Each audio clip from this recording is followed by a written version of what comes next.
There are some moments in movies meant for kids that are just downright horrifying for no good reason, and what better time to revisit some not-so-pleasant memories than the Halloween season. So hey, I'm Nervous Nick for Screw Attack's Top 10 Nightmare Fuel in Kids Movies. Number 10. The 1941 classic Dumbo is emotionally scarring enough just for being about a deformed, mistreated baby elephant who can't even talk, but that just makes it even worse when the infamous pink elephant parade starts.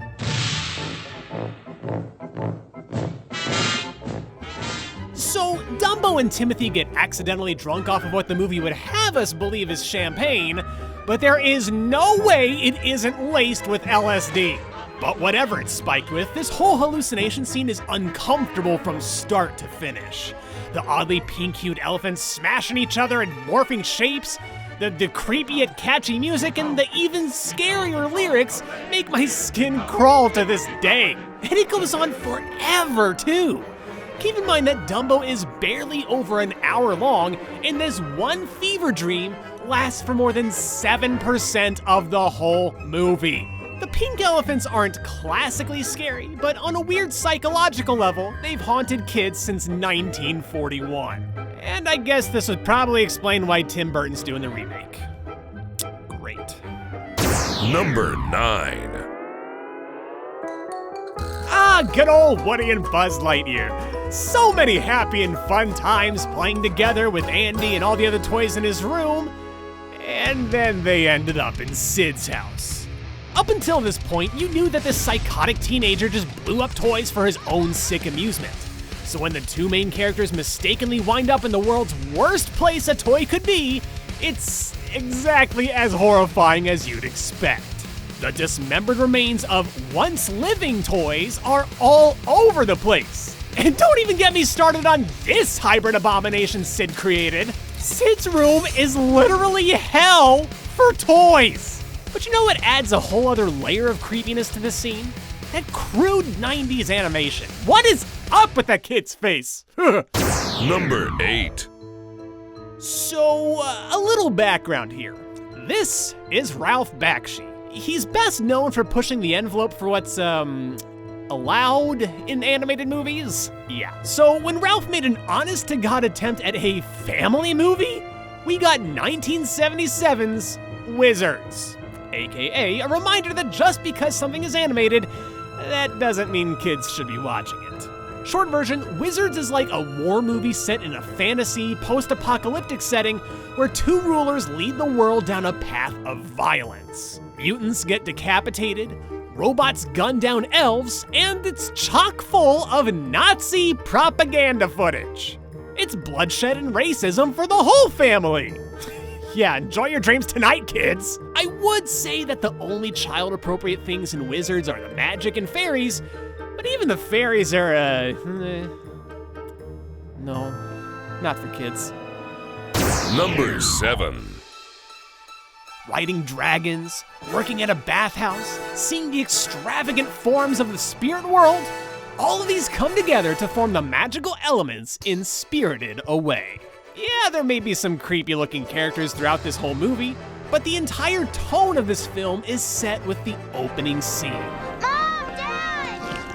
Come on, quit eating! Imagine watching your parents eat and eat and eat uncontrollably and slowly fatten up like pigs. And before you think I'm just using a metaphor there, I'm not. As a kid, you depend on your parents for everything, and losing them in any form is one of the deepest rooted fears children have. So when our young hero's kind parents become these revolting, mindless creatures right before her eyes, yeah, I would scream too. Number 6. Everyone remembers the classical, whimsical movie The Wizard of Oz, but not so much its sequel, Return to Oz. The whole movie pretty much destroys the Wonderland of Oz. The yellow brick road is broken, the lion, scarecrow, and Tin Man are turned to stone, and the Emerald City is abandoned. To start off this kids movie, Dorothy is sent to a mental hospital for her delusions of Oz and receives some, now illegal, electrotherapy. Fast forward a bit and she's in Princess MOMBI'S castle where the creepiest scene happens. Mombi steals people's heads and wears them as her own. The reason? Maybe she herself was ugly and just wanted a bunch of beautiful heads. But she traps Dorothy in a tower, and when she tries to escape, all the heads start screaming, and Mombi gets up with her headless body and chases after Dorothy. I didn't grow up with this movie, and I'm already thinking about sleeping with the light on tonight. Number 5. A bunch of sentient home appliances being abandoned in a cabin for years on end? It'll just be like a hand-drawn toy story, right? At first, the brave little toaster seems pretty upbeat, but before long, it starts to show its true colors. The appliances get maimed, they sacrifice themselves, or worst of all, they go the way of the AC. This danged air conditioner blows his literal gasket when he's reminded that their master from years ago was too young and small to reach him. So he rages so hard that he violently explodes and dies a horrific death in an incredibly intense scene. So, you know what moral lesson I'm getting here from watching this as a kid? Love every inanimate object in the house, or else it might start screaming, sparking, and exploding one day. Number 4. You might not think that a movie about the goodest boys could be nightmare fuel, but you'd be sadly mistaken. As a kid, I remember being excited to watch All Dogs Go to Heaven because, cartoon dogs are great for kids. But that changed pretty quickly when I realized that my beloved pets would die someday. I had a Dalmatian named Disney. I didn't want Disney to die. It's pretty traumatizing stuff for little Nick. But anyway, I'm just watching the movie going, oh cool, dogs doing stuff and things. And then bam, Charlie gets hit by a car. And then he comes back to life, so you're like, oh, okay, all right, cool, I guess he's not really dead. But then he just randomly has a dream about going to hell. What? What kind of a transition is that? Watching poor Charlie get thrown into the pits of hell and tormented by dog imps and a giant dragon really hit home for me every time I looked at Disney from that point on. I love you, Disney. You're not in hell. Number 3. Discovering a new world with fun parents, beautiful gardens, and extravagant circus acts made you believe you were watching a kid's movie, right? You better buckle in for Coraline. Living in a world that revolves around you sounds great until you discover that your other mother wants to sew buttons into your eye sockets, and also there are ghost children trapped in a mirror. Then, to top it all off, your other mother turns out to just be a giant bony soul-sucking spider that kidnapped your parents and now just wants to murder you. Besides, the whole movie is done in a stop-motion style, which automatically gives it that much more of an unsettling quality. Coraline is the creepiest Tim Burton movie that Tim Burton had nothing to do with. Number 2. Fluffy bunnies are cute, right? Oh, they're especially cute in WATERSHIP Down. It's adorable seeing bunnies in a field with the cows and the breeze peacefully rustling the trees. But don't be deceived by the lulling music over the meadows and the seemingly carefree lives of these rabbits, cause you're about to watch a lot of them die gruesomely, struggling against the constant approach of humans, evading predators, plague, and maiming each other. Yeah, this is totally a kid's movie. If you were to replace all the bunnies and animals with humans, the story would make a little bit more sense. I mean, it's an allegory after all. But what really traumatizes you is when Bigwig gets caught in a wire and suffers a slow, excruciating death as his friends try helplessly to save him. Then if that wasn't enough, after the bunnies free him, they shake his lifeless body and tell him to wake up and stop dying. Ugh, I never got over WATERSHIP Down.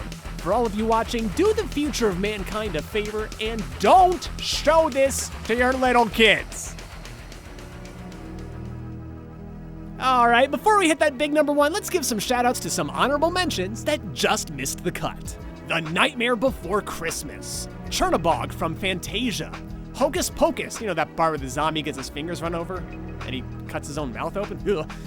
That one scene in Little Monsters, the rats and the Princess Bride, Christopher Lloyd becoming a toon in Who Framed Roger Rabbit, Large Marge's jump scare in Pee-wee's Big Adventure, the flying monkeys in the original Wizard of Oz, Dragon the cat in The Secret of NIMH, and Monstro the whale from Pinocchio. It's number 1. Nightmare fuel in kids' movies. Lots of scenes will come to mind for lots of different people, but I don't think anyone would argue with number 1. Willy Wonka's charisma, dancing Oompa Loompas, a candy wonderland with chocolate waterfalls. What is not to love about Willy Wonka's chocolate factory?